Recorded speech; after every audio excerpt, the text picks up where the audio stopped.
How nature helps cope with stress in the city. The urban trap. You wake up to the sound of an alarm, rush to work, spend the day in an office under artificial light, and fall asleep at night to the noise of cars outside. Sound familiar? The modern city dweller often finds themselves trapped in an endless cycle of routine, stress, and overload. We've grown accustomed to living like hamsters on a wheel, but we rarely stop to think about how our mental health is starting to falter.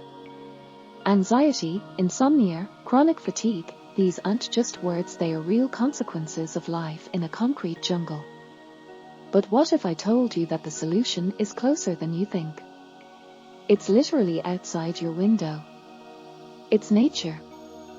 And today, we'll talk about how ecotherapy can become your lifeline in a world of stress.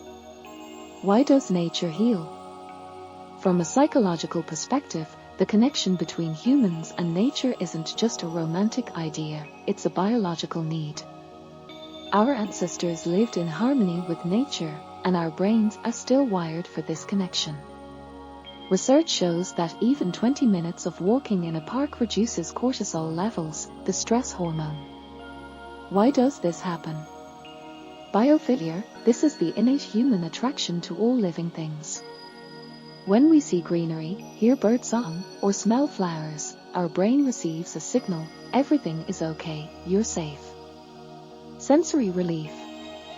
The city overloads our senses: noise, bright advertisements, crowds of people.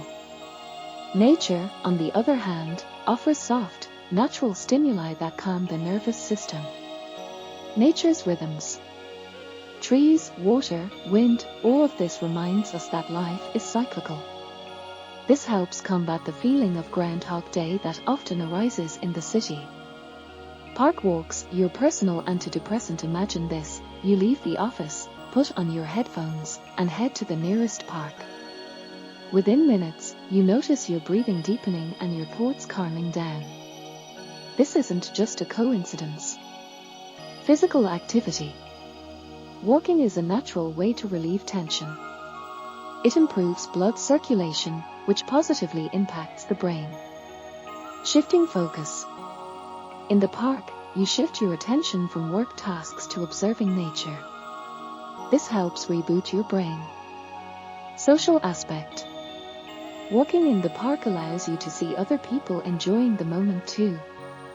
It reminds us that we're not alone. Practical tip: start small. Dedicate 15 to 20 minutes a day to walking in the park.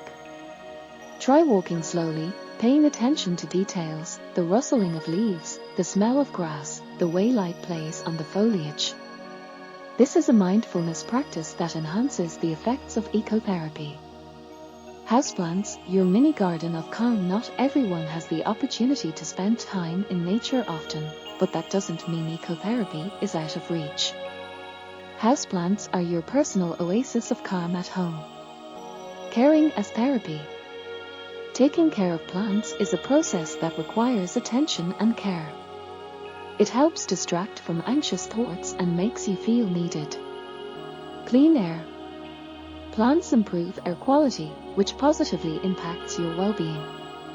Aesthetics. Greenery in your interior creates coziness and harmony, which is important for emotional health. Practical tip: start with low-maintenance plants like Sansevieria or Zamioculcas. Place them in a visible spot and give them a little attention every day. Water them, wipe their leaves, observe their growth. This will become your small self-care ritual. Green habits for mental health. Ecotherapy isn't just about walks and plants. It's a lifestyle that helps you stay in harmony with yourself and the world around you. Here are a few habits that can change your life. Morning ritual. Start your day with a cup of tea on the balcony or by a window with a view of trees. This will help set a calm tone for the day. Digital detox. Set aside time to rest without gadgets. Instead of social media, read a book in the park or meditate to the sounds of nature. Create a green corner. Even in a small apartment, you can create a space with plants where you can relax. Volunteering. Participating in environmental initiatives, like tree planting, not only helps nature but also gives you a sense of purpose and fulfillment. Nature as a path to your self-life in the city doesn't have to be synonymous with stress and burnout. Nature isn't just beautiful, it's essential for our mental health. It reminds us that we're part of something bigger, that life isn't confined to office walls and endless to-do lists. Start small. Go for a walk, buy your first plant, take time for silence and contemplation. And you'll notice how stress gradually fades, replaced by a sense of harmony and peace. Remember, nature is always nearby, and it's ready to help. All you have to do is take the first step. How do you cope with stress? Share your stories in the comments, and don't forget to subscribe for more tips on improving your quality of life.